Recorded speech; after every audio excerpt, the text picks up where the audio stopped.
우리가 살고 있는 세상은 끝없이 우리가 해내는 성취하는 일들을 평가하고 그걸 가지고 우리들이 어떤 사람인지를 자꾸 정량화해서 나타내려고 하고 있습니다. 세상은 끊임없이 업적과 성취를 통해 너 자신을 입증하라고 얘기하고 그리고 이제 스스로를 평가합니다.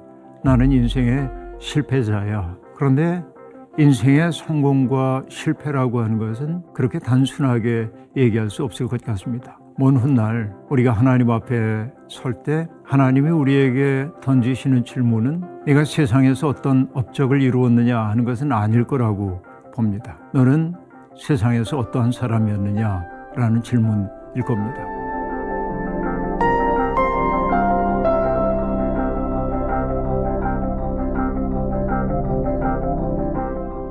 우리가 살고 있는 세상은 끝없이 우리가 해내는 성취하는 일들을 평가하고 또 그걸 가지고 우리들이 어떤 사람인지를 정량화해서 나타내려고 하고 있습니다.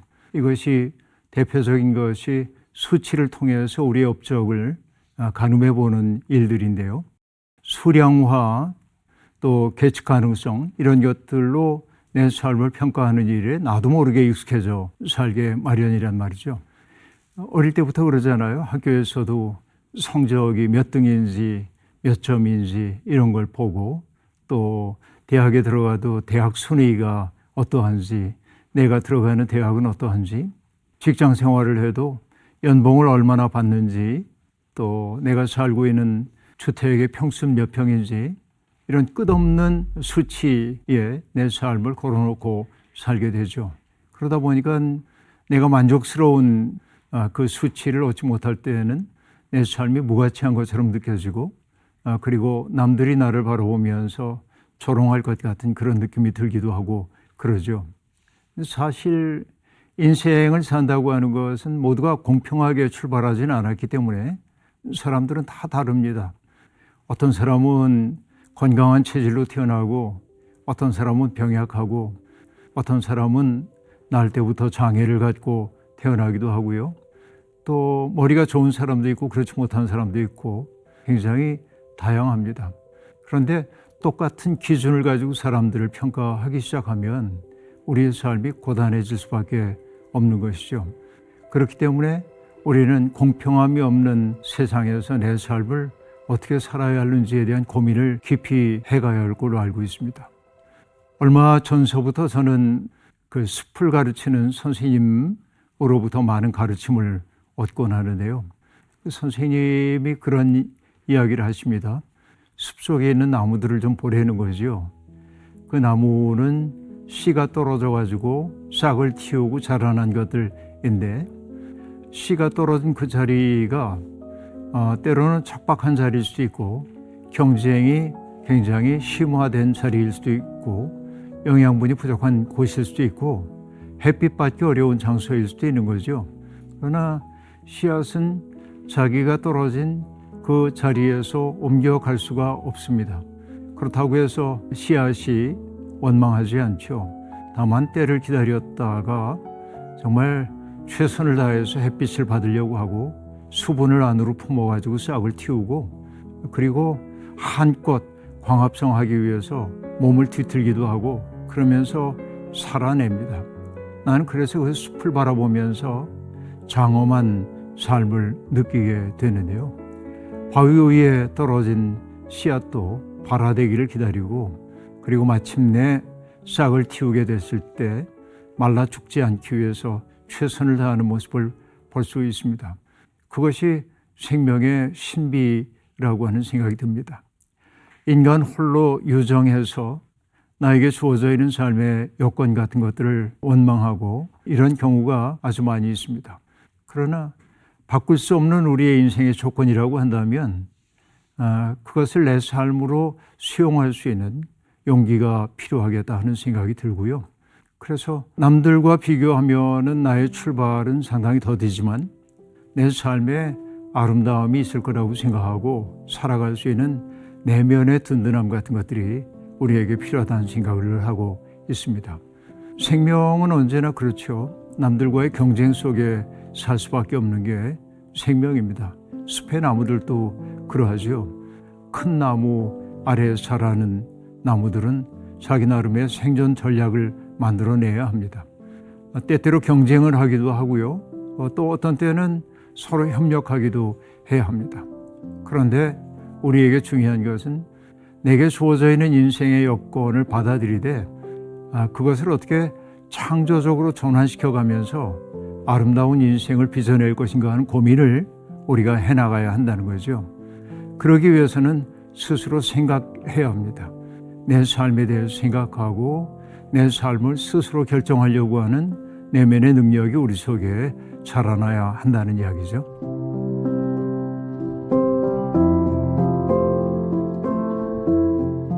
그러면 생각해 봅니다. 남들과의 경쟁에서 내가 밀려났다고 생각하면 나는 인생의 패배자인가? 너무나 많은 사람들이 인생을 단조롭게 바라봅니다. 성공 아니면 실패. 남들이 만들어 놓은 기준에 따라서 내 삶을 재단한 거죠. 거기에서 두 가지 삶의 태도가 등장합니다. 하나는 내 인생이 이렇게 된 것은 외부에 문제가 있다고 느낄 때 사람들은 두 가지의 부정적 감정에 시달립니다. 첫 번째는 원망하는 거죠. 내 부모가 능력이 없어서, 내가 살고 있는 나라가 이 꼴이어서 늘 내 삶이 이렇게 된 것은 누구 때문이라고 생각하기도 합니다. 또 다른 것은 조금 종류가 다르긴 하지만은 남들을 한없이 부러워하는 거예요. 이게 선망하는 마음입니다. 원망과 선망이라고 하는 것은 내 삶을 긍정하지 못하는 사람들이 일수 사로잡혀 있는 부정적 감정이라고 얘기할 수 있겠습니다. 그런데 내 삶이 이렇게 잘 안 된 것이 내 탓이라고 생각하는 사람은 건강한가 생각해 보면 그렇게 건강하지 못할 때가 있습니다. 자기 비하의 감정에 사로잡히죠. 나는 못났어. 나는 게을러. 나는 남들보다 명민하게 사태에 대처하지 못해. 이런 자기 부정적 감정이 가득 차올라 있는 사람들이 있다는 거죠. 그리고 이제 스스로를 평가합니다. 나는 인생의 실패자야 라고 느끼는 거죠. 그런데 인생의 성공과 실패라고 하는 것은 그렇게 단순하게 얘기할 수 없을 것 같습니다.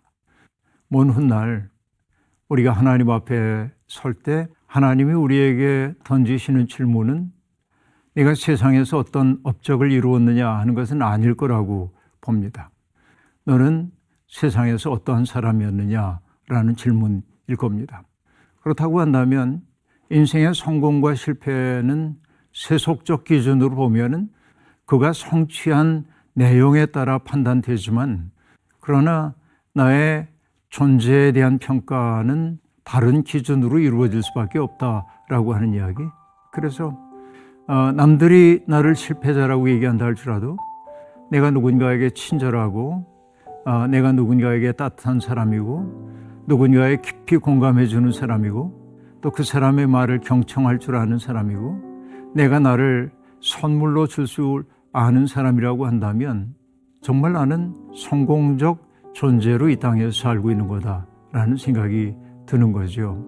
그래서 세상은 끊임없이 우리에게 업적과 성취를 통해 너 자신을 입증하라고 얘기하고 있지만 그러나 나의 나됨이라고 하는 것은 성취보다도 타자 앞에서 나는 어떤 존재인가 하는 것이 나를 더 오롯이 드러낼 때가 많이 있다는 생각을 해봅니다. 누군가에게 친절한 거, 누군가를 따뜻하게 대하는 것은 누군가 경쟁하지 않아도 괜찮습니다. 나의 내면에 있는 힘을 끌어내면 되는 거고 그리고 제법 행복합니다. 내가 누군가를 친절하게 대할 때 또 누군가에게 나를 선물로 내주게 될 때 인간은 진정한 행복을 느끼고요. 자기의 내면 속에 행복과 보람이 차오르게 될 때 세속적 욕망이 나를 규정하는 힘은 현저하게 줄어든다. 그 생각을 품지 않을 수가 없습니다. 그래서 이 경쟁이 심화된 세상에서 내가 패배자가 아닌가 하는 두려움 속에 사로잡혀 있는 이들은 자기의 삶을 조금 더 큰 관점에서 바라보는 시선을 획득하면 좋겠다 하는 생각이 듭니다.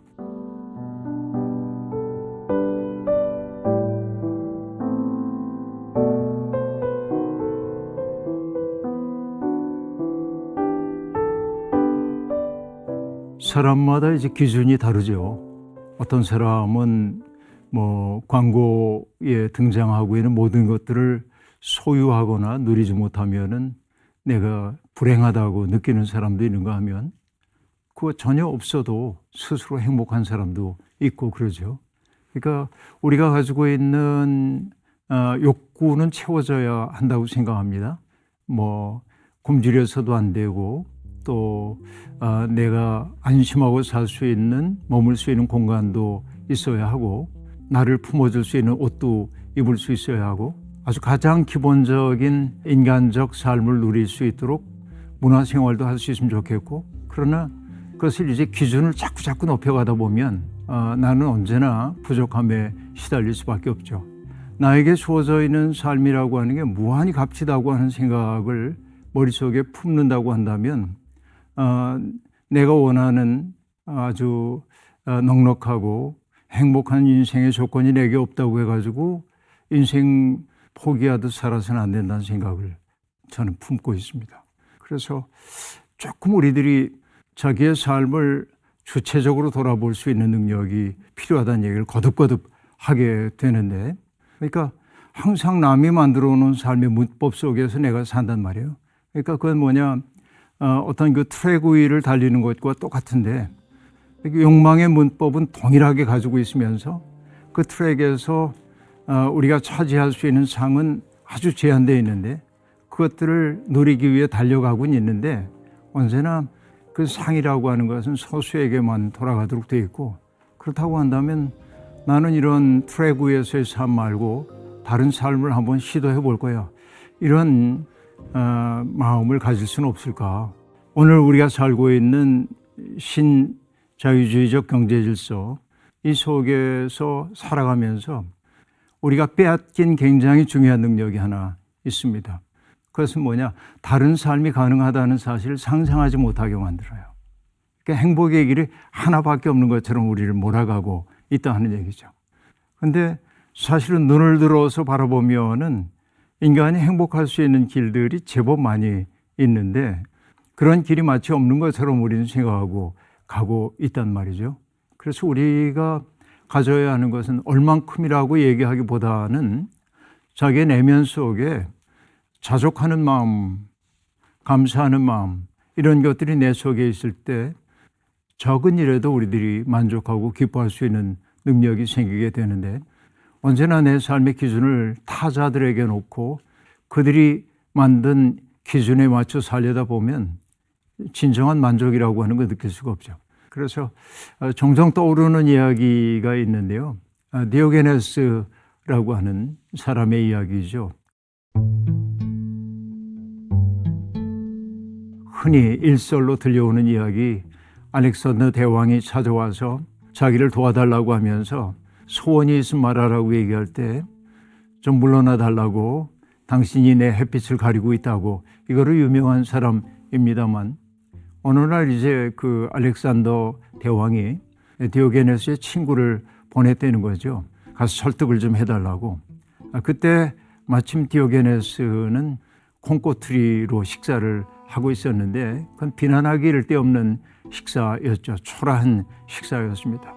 근데 그걸 바라보면서 이게 설득할 수 있는 좋은 기회다 생각하면서 알렉산더에게 조금만 머리를 숙였더라면 이런 음식은 먹지 않고도 살 수 있을 텐데 라고 말하자 디오게네스가 그렇게 말했답니다.